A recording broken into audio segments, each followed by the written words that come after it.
see these in several of the cases. There are similar products out there, and I emphasize more similar because clearly they don't do all of the things that the product does, but there are similar products out there. And again, from a simplistic viewpoint, which is probably problematic in a complex situation, but a very simplistic viewpoint, you're introducing a product that has state-of-the-art technology, more capabilities, more bells, more whistles, et cetera, and in some cases it's 10 cents on the dollar. What is it about the design, about the cost structure that makes that possible? Well, our cost to produce a unit is $55, and I can have Evan Anderson discuss where those figures came from.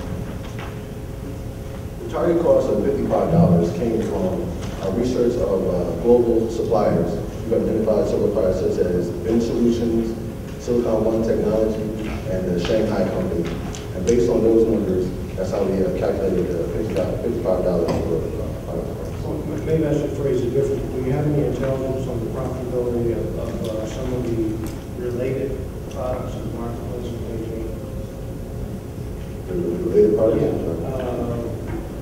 There's basically Sure Signs has a VS1 product for $1,195. So there's a Med Signals has a digital pill box for $160. Do you have any intelligence around gross margins, EBITDA margins, et cetera, that gives you comfort that your margin structure is actually? Yes. Actually, when looking at those products and looking at some of their financials, and the first years of their launch, they haven't been extremely profitable. But again, you also have to look at some of those price ranges. Some of those devices are in the thousands, and that's prohibitive, especially some of the seniors who can't afford that price. So they haven't been able to actually penetrate the market as much as they would like. So if you look at our pricing structure, we have a moderate price, we have a low price, and then we also have a premium price. And we're actually looking at those three different scenarios to see which one would be better for us after analyzing the profitability of the companies that we mentioned in our competitive landscape. What do you estimate to be the time required to design and bring to market this wonderful product? For the product development, I'll have Evan Anderson, our engineer, discuss that. The product development, the next stage will be to complete our design. And then once our design is completed, we do thorough testing of the prototypes and assessing different factors as far as ergonomics, functionality, and the actual inner workings of the device. And at that point, once the design has been finalized, then we need to come up with a manufacturing strategy assembly strategy. What is your timeline? I can speak to that. As you can see in the financials, we actually launched in 2010. So we're giving ourselves 2 years to fully develop a few working prototypes so we can actually get the cost down below that $55 target. And then we're going to actually launch the venture in 2010. So as you can see, the product development framework we're using, which has 4 phases and 3 iterations. At the end of the first iteration, which is what we're in now, we produce a 3D CAD model. Our second iteration will be to complete the first working prototype, and then our third iteration will be to complete a production model. So we hope to finish, we feel that we'll finish this framework in 2 years, enough to launch in 2010. So we are in a development stage. Yes, we are. With no income until 5 minutes. Until 2011, is that right? Well, 2010, and we might not have any income from the selling of the product, but as our CFO stated earlier, we are seeking additional funds through grants. We've already applied for our first technology commercialization grant through Innovation Park, which is a Leon County incubator. We're going to use this $15,000 grant if we're awarded to start the product development and to also begin talks with our strategic supply chain partner, Intelligent EMS, to discuss the manufacturing and the assembly of the product. Okay, but we have a fairly extended lead period financially. Mm-hmm.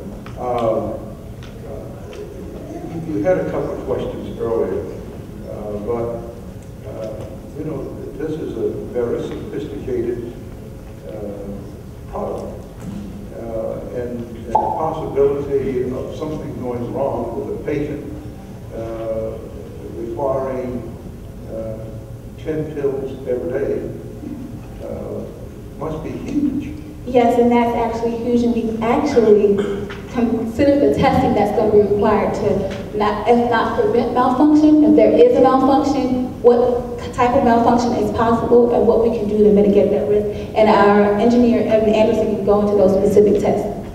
You know, I have been in a home where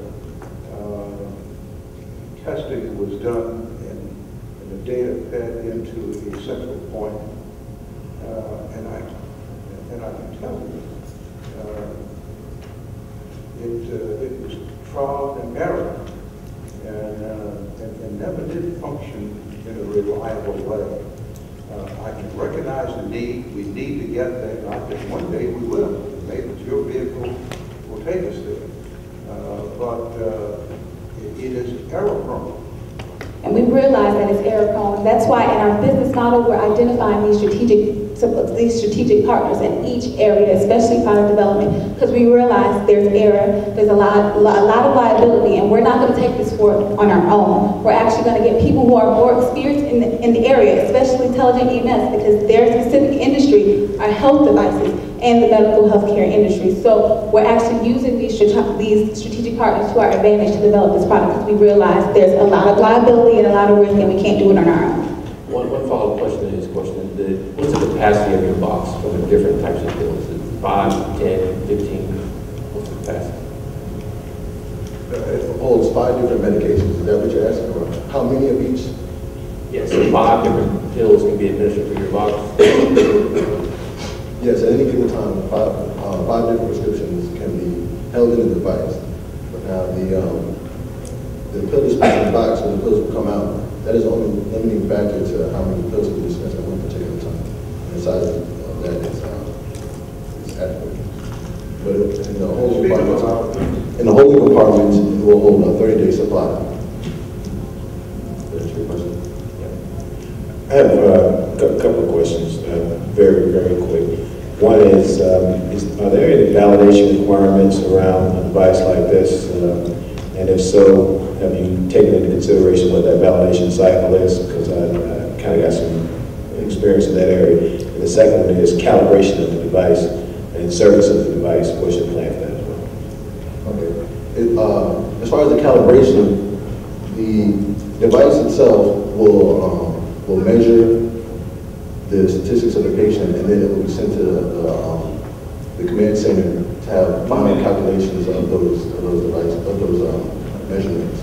Now, we understand that there is a high potential, a high risk factor as far as failure or any kind of error, and to mitigate those liabilities, we will look for compliance with these sources right here, including the FDA, Underwriters Laboratory, and Code of Federal Regulations. They have testing procedures to mitigate the liabilities. We will also conduct preliminary hazard analysis to see where the hazards of these failures are and how to decrease those.